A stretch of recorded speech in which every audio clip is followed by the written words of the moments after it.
Hello everyone, my name is Manisha and you are watching my channel psyche matters. तो आज हम लोग बात करने वाले हैं साइकोलॉजिकल फर्स्ट एड।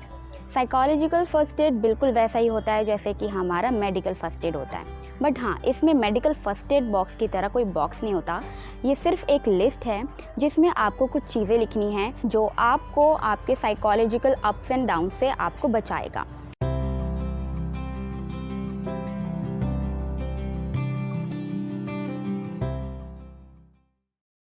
अब हम सबसे पहले ये जान लेते हैं कि साइकोलॉजिकल फर्स्ट एड है क्या। जैसे कि इसके नाम से पता चल रहा है, फर्स्ट एड यानी कि सबसे पहली मदद। अब वो साइकोलॉजिकल सबसे पहली मदद कैसे हो सकती है? जैसे कि हमारा मेडिकल फर्स्ट एड बॉक्स होता है जिसके अंदर हम या तो चोट लगने की दवाई रखते हैं या बुखार आने की दवाई रखते हैं, उसी तरह हमारा first aid psychological first add में कोई बॉक्स नहीं है, बल्कि ये एक लिस्ट है जिसमें आप वो सारी चीज़ें लिखेंगे जो आपको खुशी देती हों, आपके गुस्से से आपको बाहर लेकर आती हों। जैसे कि मैं एक छोटा सा एग्जाम्पल लेती हूँ कि अगर मान लीजिए आपको बहुत ज़्यादा तेज़ गुस्सा आ रहा है, आप बहुत ज़्यादा अग्रेसिव नेचर के हैं और आपको बहुत जल्दी जल्दी गुस्सा आता है, ठीक है, आप खुद भी परेशान हो गए हैं कि मुझे इतना गुस्सा आता है, मैं कंट्रोल नहीं कर पाती या कर पाता। जब आप अपने इस एंगर को कंट्रोल नहीं कर पाते तो आप उस टाइम के लिए कुछ ना कुछ ज़रूर करते होंगे। या तो आप अकेले बैठ जाते होंगे या फिर आप बहुत ज़्यादा दूसरे लोगों को बहुत ज़्यादा बोल देते होंगे जो उन सामने वाले को अच्छा नहीं लगा, ठीक है। तो ये वो सारी चीज़ें होगी जो आपको अपने फर्स्ट एड में लिखनी है। क्यों लिखनी है ये तो आप करते हैं, आपको लिखनी क्यों है? आपको लिखनी इसलिए क्योंकि when you are in anger, जब आप गुस्से में हैं, जब आप दूसरों की तो छोड़िए अपनी भी नहीं सुनते, तब वो आपके काम आएगा कि दिस इज़ द थिंग, ये आपको करना है, ठीक है। और डेफिनेटली आपको बहुत जल्दी जो है हेल्प भी मिल जाएगी, ओके। आपका गुस्सा शांत भी हो जाएगा और जब आप इस चीज़ को रिपीटेटिव मोड पे करेंगे तो आपको इसकी हैबिट भी पड़ जाएगी और आपको पता होगा कि आप गुस्सा करेंगे तो आपको क्या करना है, आपका मूड स्विंग होगा तो आपको क्या करना है, अगर आप किसी से नाराज़ हो तो आपको क्या करना है, आपका हार्ट ब्रेक है तो आपको क्या करना है, ठीक है। तो इसी तरह और भी साइकोलॉजिकल प्रॉब्लम्स होती हैं, जैसे कि मैंने गिनवा दिया, एंगर हो गया, आपका फ्रस्ट्रेशन आ जाता है, आपका स्ट्रेस आ जाता है, या फिर आपका हार्ट ब्रेक हो गया है, या फिर आपके किसी फ्रेंड से लड़ाई हो गया, या फैमिली में कोई इशू आ गया है। फैमिली इश्यूज़ भी बहुत ज़्यादा मेंटल हेल्थ को डिटोरिएट करते हैं, मतलब मेंटल हेल्थ को बहुत ज़्यादा ख़राब करते हैं, क्योंकि फैमिली के साथ हम रहते हैं और अगर उसी फैमिली का माहौल नेगेटिव होगा तो उसका हमारे साइकी पे बहुत बड़ा असर होता है, ठीक है। तो अगर ये सारी चीज़ें हैं, उसकी आप एक लिस्ट बनाइए कि स्ट्रेस है तो आपको क्या, नीचे कुछ 3-4 चीज़ें लिखिए, इरिटेशन है तो ये सारी चीज़ें लिखिए, हार्ट ब्रेक है तो ये चीज़ें लिखिए, ठीक है। और ये हर इंसान के लिए अलग अलग होता है, ठीक है। जैसे हर इंसान अलग है, उसकी साइकी अलग है, उसका दिमाग अलग है, उसका बिहेवियर अलग है और हर इंसान को हर चीज़ अलग अलग समय पे अच्छी लग सकती है, ठीक है। फॉर एग्जाम्पल, मूड स्विंग के टाइम पे कुछ लोग क्या करते हैं, क्योंकि कभी कभी मूड स्विंग का कोई कारण होता है, कोई लड़ाई या वगैरह कुछ कोई कारण होता है, लेकिन बहुत बार ऐसा होता है मूड स्विंग का कोई कारण नहीं होता। जब मूड स्विंग का कोई कारण ही नहीं है तो आप उसे ठीक कैसे करोगे?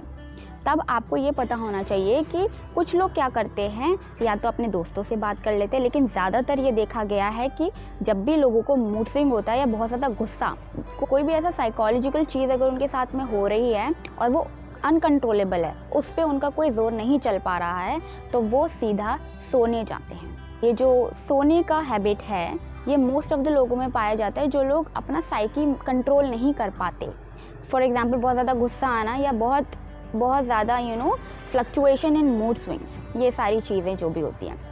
तो लोग क्या करते हैं, मान लीजिए किसी को मूड स्विंग है तो अब उसे ये नहीं पता है कि ये किस वजह से है, तो अब अपना सारा दिन इस मूड स्विंग के चक्कर में बिताने से बढ़िया है कि आप अपनी वो चीज़ें उस लिस्ट में लिख लें। जैसे कि मूड स्विंग के अंडर आपने लिख लिया first point, talk to a friend, ठीक है। सेकेंड आपने लिख दिया गो टू स्लीप, अगर आप सो भी नहीं पा रहे हैं, then third go to a walk. और अगर किसी के पास पेट है तो पेट के साथ खेलना पसंद है कुछ लोगों को, वो भी लिख लीजिए। कुछ लोगों को सॉफ्ट टॉयज़ के साथ रहना पसंद है। अगर आप साइकोलॉजिकली स्ट्रेस महसूस कर रहे हैं तो आपने स्ट्रेस के अंडर ये लिख लिया, ठीक है। और इसी तरह आप अपने फर्स्ट एड लिस्ट बना लेंगे, ठीक है। अब मैं आपको पूरा फॉर्मेट बता देती हूँ कि आप किस तरीके से लिखेंगे। ये एक बहुत छोटा सा साइकोलॉजिकल टिप है जो मैं आपको दे रही हूँ, आपके लाइफ में बहुत ज़्यादा काम आएगा। और आजकल बहुत ज़्यादा साइकोलॉजिकल अप्स एंड डाउन्स हम सभी कभी ना कभी दिन में भी बहुत बार झेल लेते हैं, ठीक है, फेस कर लेते हैं।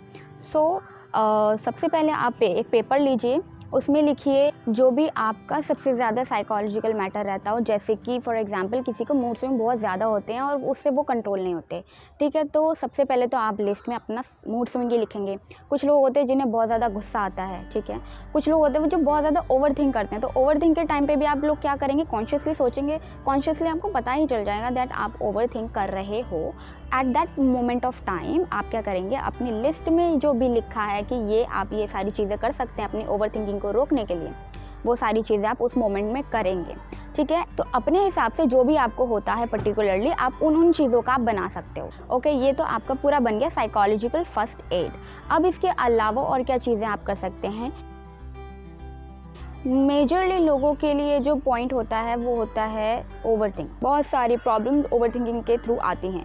अब उसे रोकने के लिए क्या करना है, उसे रोकने के लिए आपको कॉन्शियस माइंड को यूज़ करना पड़ेगा। अब मैं इसको कैसे एक्सप्लेन करने वाली हूँ। Just close your eyes for a moment and once you close your eyes, मैं आपसे कहती हूँ don't think about an apple, think about an elephant. I am repeating, don't think about an apple, think about elephant. ज़्यादातर लोग जो हैं Apple को imagine ज़रूर कर रहे होंगे। ऐसा हो ही नहीं सकता कि एप्पल आपके माइंड में आए ही ना, क्योंकि पहली बात तो मैंने वो प्रोनाउंस किया है। प्रोनाउंस करते ही आपके माइंड में एक इमेज बनेगी, पर आपके दिमाग में एक इंस्ट्रक्शन गई है कि आपको एप्पल के बारे में नहीं सोचना। उसके बावजूद भी आपका माइंड एप्पल की इमेज आपको दिखा रहा है, ठीक है। तो माइंड जो अपने हिसाब से काम करता है, ठीक है। जितना आप उसे इंस्ट्रक्ट करेंगे कि आपको ये चीज़ नहीं करनी, आपका माइंड उतना ही वो काम करेगा। ओके, नाउ एक और चीज़ होती है being realistic and being idealistic. हम लोग क्या करते हैं जनरली ऐसी लाइफ में, या तो हम रियलिस्टिक होते हैं या हम आइडियलिस्टिक होते हैं। हम बीच का ग्रे पार्ट नहीं देख सकते। जब भी लोग अपनी प्रॉब्लम मेरे से शेयर कर रहे होते हैं और मैं उन्हें कोई सोल्यूशन बताती हूँ, तो आइदर दे आर रियलिस्टिक और आइडियलिस्टिक। मतलब वो कहते हैं हमारी सिचुएशन ये है, बट फिर मैं उन्हें जब कोई सोल्यूशन बताती हूँ तो वो बोलते हैं मैं ये नहीं कर सकता, बिकॉज उन्होंने अपने आप को आइडियलाइज किया हुआ है अपनी नज़रों में। Be what you are, but reality भी चेक कीजिए और दोनों का combination. See the grey area, ठीक है, सी द ग्रे एरिया, ठीक है। हमेशा एक्सट्रीम में जाने की ज़रूरत नहीं है, हमेशा परफेक्शन ज़रूरी नहीं है, ज़रूरी है कि वो काम चलता रहे। और ये बहुत लोगों की प्रॉब्लम है आज की डेट में कि वो रियलिस्टिक होते हैं या फिर आइडियलिस्टिक। आप भी वैसे ही हैं जैसे अदर ह्यूमन बींग्स हैं, ठीक है। तो अपने आप को इतना सीरियसली भी मत लो, ठीक है। इस लाइफ को भी इतना सीरियसली मत लो कि आप किसी स्ट्रेस, प्रेशर या अपनी हेल्थ पर ही आ जाए इतना सोचने समझने में, ठीक है।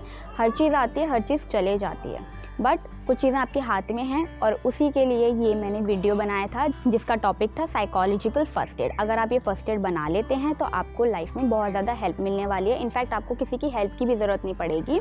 आप खुद ही अपने मूड स्विंग्स को, अपने स्ट्रेस को, अपने टेंशन को, अपने एग्रेशन को खुद ही हैंडल कर पाएंगे और एक सेल्फ कॉन्फिडेंस भी डेवलप कर पाएंगे। Thank you very much. मेरा नाम मनीषा है और आप देख रहे थे मेरा चैनल जिसका नाम है साइकी मैटर्स।